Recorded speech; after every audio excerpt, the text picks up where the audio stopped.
Friends, good morning. અમે તૈયાર થઈ ગયા છીએ. આજે ગાડી તે છે આ ઘર.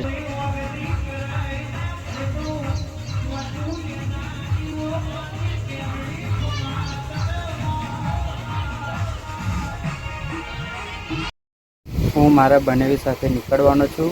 આ એ ગાડી છે, આ ગાડી પર જવાના છે. અને અમે બરોડા ગાડી પડી છે પંપે મૂકી હતી કાલે તમને કીધું હતું, એટલે એ ગાડી લઈને અમે નીકળવાના છે. હવે નીકળી ગયા છે બાઇક પર. મારા બનેવી આગળ ચલાવે છે, હું પાછળ બેઠો છું. અને આ જો મારા ઘર પાસેનો નજારો, આ પાદરાથી વડોદરા. કાલના વ્લોગમાં તમને કીધું હતું કે હું પંપે ગાડી મૂકીને આવ્યો છું. તો આ એ જગ્યા છે પંપ, મારા ઓફિસની બાજુમાં નાયરાનો પંપ છે. સામે મારી ગાડી જોવાય છે તમને, હા યલો ટીપાલ લગાવેલું છે. તો એ ગાડી છે. ગાડી લઈને હવે ગાડીનું લોક ખોલશું આપણે. ત્યારબાદ આપણો મેં સામાન લીધો છે થોડો, મિલ્ટર આગળ લોક ખોલી કાઢીએ. મિલ્ટર ફાઇલ ને લીધું છે કે પાણીની તકલીફ ના પડે માટે. આ ગાડીના ડોક્યુમેન્ટ, આ મિલ્ટર પાણીની તકલીફ ના પડે એટલા માટે. અને થોડા એક્સ્ટ્રા કપડાં છે. તો જ્યાં ચિત્રકૂટને ફરવા જવાનું છે, તો આ ગાડી સ્ટાર્ટ કરી દીધી છે. ગાડી સ્ટાર્ટ થઈ ગઈ છે.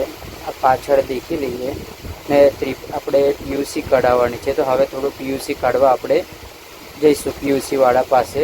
તો જો હાલ આપણે આવી ગયા છે પીયુસી સેન્ટર પર. તો ભાઈ બેઠો છે, જો એકલો બેસી રહ્યો, કંઈ લાગે કોઈ આવતું નથી એમ. તો આપણે પીયુસી કઢાવી લઈએ ફાઇનલ. 7 થી 7 છે પીયુસી.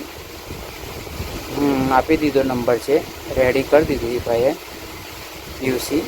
ને હવે થોડા ટાઈમમાં આપી દેશે આપણને ઓન હેન્ડ પીયુસી આપી દેશે. ફાઇનલી પીયુસી આપી દીધી છે, જોઈ શકો છો. બીજે 12BT69. અને આ લોકેશન છે આપણે જવાનું ચિત્રકૂટ. 1037 જેવું થાય છે. અને હાઈવે છે, આપણે આવી ગયા છે હાઈવે. અને બાજુમાં જો આરટીઓ ઊભું છે, એક ઓવરલોડને એવું ગાડીવાળા ભાઈને ઊભું રાખતો છે અને મેમો આપતો છે. અને આપણે નીકળી ગયા શાંતિથી, મસ્ત મજાનું. જો હાલોલ પહોંચતા પહેલાં તમને વરસાદ, અમને તો આવી ગયો, વરસાદ આવી ગયો છે. તો વરસાદમાં જ હવે નીકળીએ છીએ. જોઈએ છે ક્યાં લગીને આગળ વરસાદ નડે છે. આગળ બી વરસાદ હશે તો ખરો ને. જો સામે પાવાગઢનો ડુંગર દેખાય છે, મહાકાળી માનું ટેમ્પલ. પણ એ જો વરસાદમાં કેટલો મસ્ત નજારો દેખાય છે, તમે જોઈ શકો.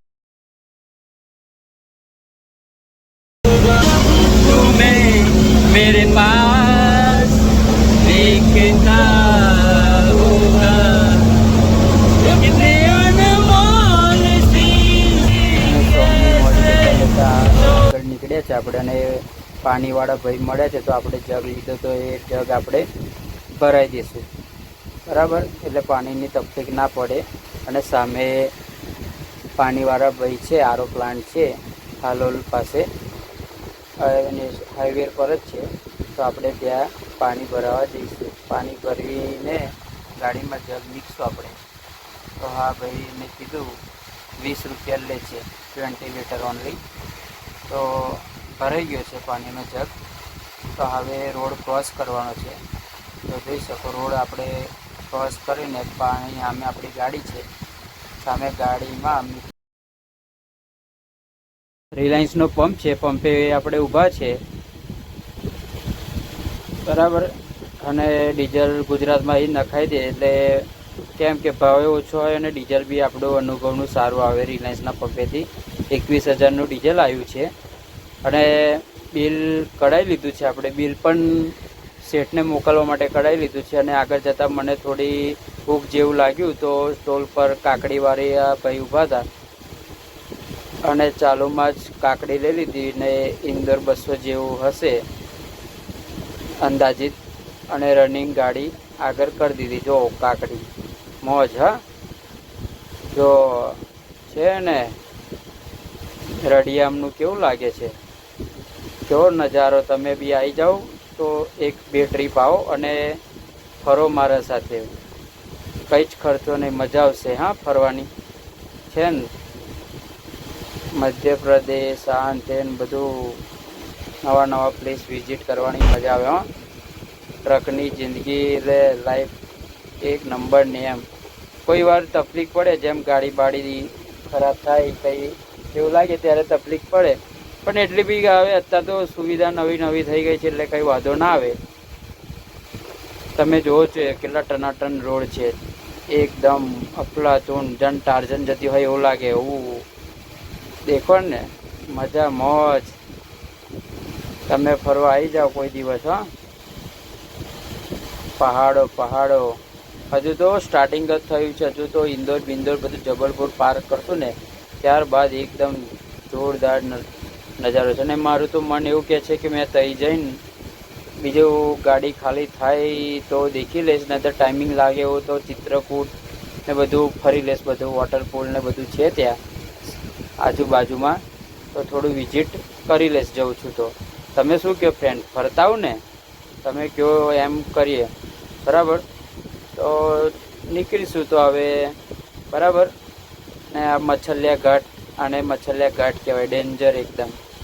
અને ચડવામાં બહુ તકલીફ પડે, ગાડી થોડું પ્રોબ્લેમ આવી ગયો છે ચડતા તો. અને તમે જોઈ શકો છો કે આ પ્રોબ્લેમ, જો પાણી બેક મારે છે, ગાડી હીટ થઈ ગઈ છે, તો થોડો મારું બેડ લક છે એવું લાગે છે. ચલો થોડું સ્ટાર્ટ ગાડી થઈ ગઈ છે, ગાડી ઓકે થઈ ગઈ છે. અત્યારે કંઈ પ્રોબ્લેમ નથી આવ્યું. કાલે એવું લાગશે તો ઠીક કરાવી દઈશું. જો ગાડીનું રોકેટના જેમ આપણે તો ભગાઈએ છીએ રાતે જ હોય ને, 70 ભાગે ગાડી. મજા, હા મજા. આવો આવો. આ નાઇટનો નજારો છે. હવે આપણે ખાવા બેસી ગયા છે અને રાધેશ્યામ હોટલ છે ત્યાં આગળ દાલ તડકા અને ચપાતીનો ઓર્ડર આપ્યો છે. અને ઓહો, આવી બી ગઈ જો. મજા મજા મજા. જમી બમીને કંઈ રોકાઈશું ત્યાર પહેલાં તો આપણે નહીં રહેવાય, ખાઈ જ લેવા દે. હવે પહેલાં તો ઓહો હો, ખાવા દો. ઓહો, એકદમ સુપર બનાવી છે. કેમ કે થોડું બહાર બી થાકી જવાય એટલે ગાડીમાં બનાવવાની થોડી તકલીફ આવે. ઊંઘવાની તૈયારી કરીશું. ગાડીમાં પંખો બંખો ચાલુ કરી દીધો છે. હવે સૂઈ જઈશું મસ્ત રીતે. આજુબાજુ આ બધી જો ગાડીઓ લાગેલી છે. આપણે ઇન્દોર હવે 30 કિલોમીટર રહ્યું છે ને આપણે પાર્ક કરી દીધી છે ગાડી, અને હવે સુવાની. ચલો, good night my all friends. Thank you my vlog